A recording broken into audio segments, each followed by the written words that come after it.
Quando se fala de passado, nem todas as coisas mais foram causadas por guerras, escravaturas ou mesmo por reinos ditadores. Há várias outras coisas que mostram o quanto o ser humano pode ser tão rude para com o outro.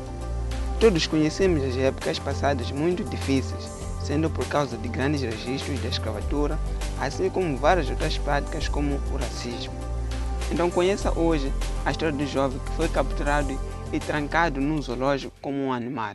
E aí pessoal, aqui é o Vale do Muzime e seja bem-vindo a mais um vídeo.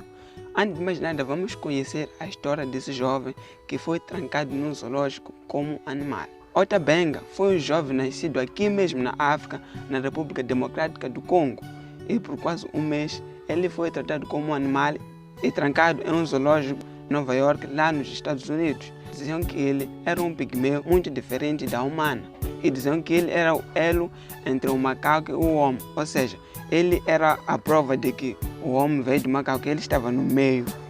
Ele era a ligação entre o homem e o macaco. Essa foi a justificativa para trancar um jovem por quase um mês num zoológico e tratado como um animal. Mas quem será que capturou o Ota Benga? Será que foi todo mundo ou será que foi uma organização poderosa daquela época? Então vamos agora saber como foi a captura do Ota Benga. Um doutor daquela época, chamado Samuel Vernon, foi responsável pela condenação e captura de Ota Benga.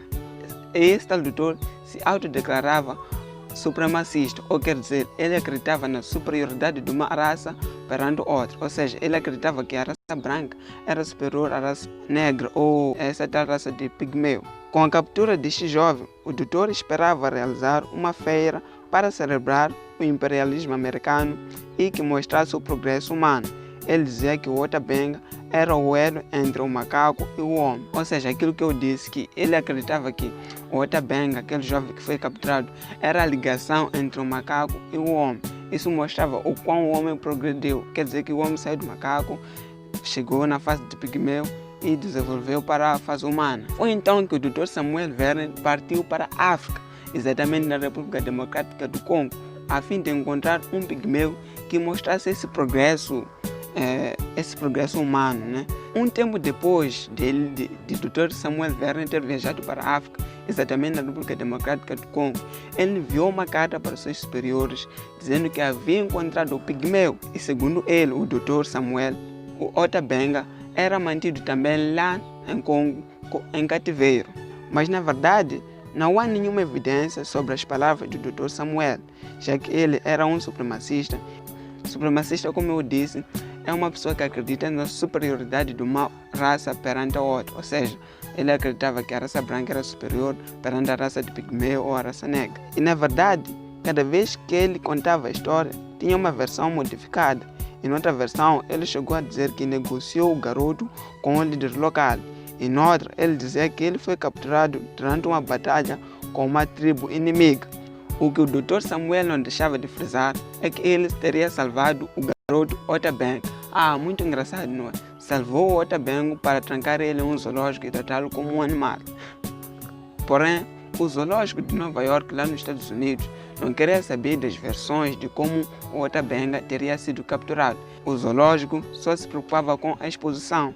Logo no mês de setembro de 1906, o Ota Benga foi colocado em uma jaula junto dos macacos, sendo que sua exposição atraía mais visitantes e, consequentemente, mais dinheiro. Quando perceberam que o Ota Benga atraía mais pessoas e, consequentemente, mais dinheiro, eles o transferiram para uma sala mais grande, uma sala mais enorme que facilitasse a exposição, onde na sala constavam dados dele, mas não como um ser humano, mas sim como um animal. Mas já que tudo tem um fim, chegou a vez da sorte de Ota Benga. Parecia que tudo na vida dele estava dando errado, mas era chegada a hora de aparecer alguém com um coração, na verdade, humano. Depois de um tempo, apareceu um pastor negro que se mostrou indignado com a exposição do Ota Benga lá no zoológico, e ele buscou todo tipo de ajuda.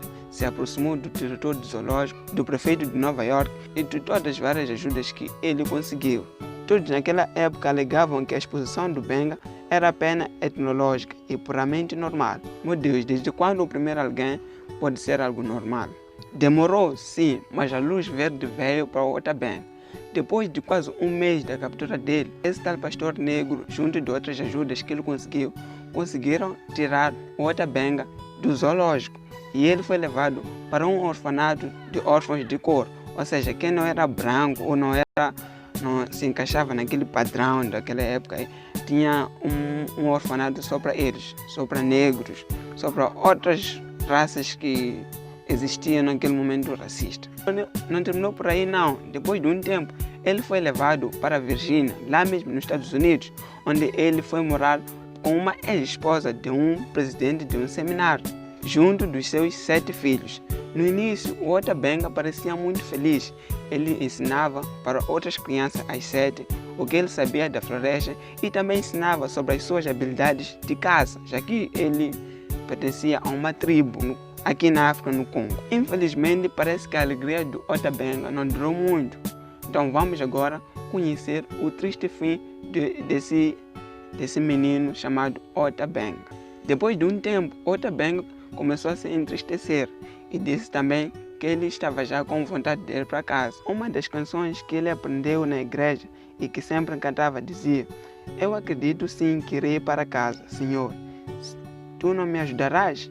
Ele começou a falar menos, perdeu a vontade de ensinar outras crianças, até que no dia 19 de março de 1916, Otabenga fez uma fogueira relembrando a sua tribo e dançou ao redor dela, mais triste do que o normal. Naquela noite, enquanto os outros dormiam, ele foi até um galpão de cinza que ficava perto de onde ele morava e pegou uma arma que ele havia escondido e atirou no seu próprio peito.